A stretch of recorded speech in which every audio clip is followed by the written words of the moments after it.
Benjamin Hall is on scene. We don't have an update, Benjamin, do we, on this assailant, his condition, whether he's said anything? No, there's very little news coming from the police at all at the moment. You were saying, though, that this is one of the most surveilled places in the world. Not just that, but all major networks have officers around here, so we are getting incredible footage, and no doubt that was one of the aims of this attacker. And, of course, as you say, the police will be putting that all together and building a picture of exactly what happened. I'm hearing that this was an unsophisticated attack, but that is exactly the way that many terrorists might operate now. And we have seen the vehicle-borne weapon used again and again recently because, frankly, there is very little you can do to stop it. So we know that this man drove along on the bridge, which you can see behind me.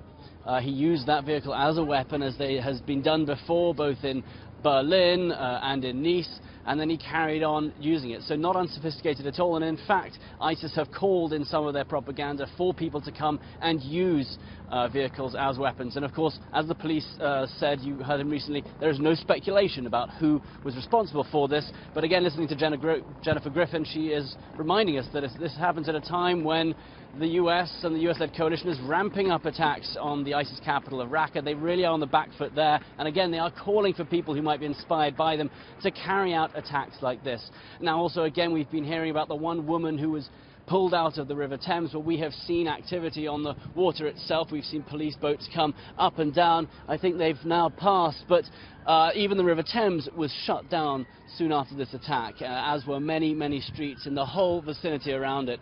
So yes, very much the heart of the UK here. And if the intention was to get the world's attention, then that has happened. And tragically, of course, we're still hearing 2 so far known to be dead. The assailant, as you said, believed still to be alive, and of course the police will be trying to get as much from him as possible.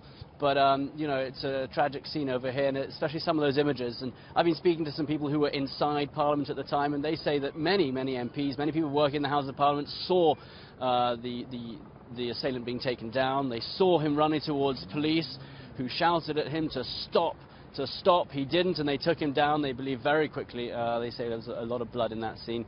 But this is often talked about. That one entrance to the Houses of Parliament is talked about as one of the weak spots, because it is naturally where members of Parliament come in and out every minute of the day. And so while there are blocks of concrete around the whole building stopping cars entering, that is one point where you can at least get close and would be able to run in, as this assailant did. And of course, who knows whether or not he was able to do some surveillance of his own before, whether he knew that one weak spot, because he did enter the actual driveway of the House of Parliament, although he didn't enter the estate and the houses themselves. But it does seem, listening to the police now, that this does seem to be under control, and COBRA, the emergency body, will be meeting very shortly, we hear, to update the Prime Minister to try and find out who was responsible for this. Was this directed by ISIS or just inspired by ISIS, if at all it was ISIS? So a lot of questions still to be answered, but it seems that there is a lot of evidence at the moment, and we hope to be able to bring you as much of that as we get it. Shep?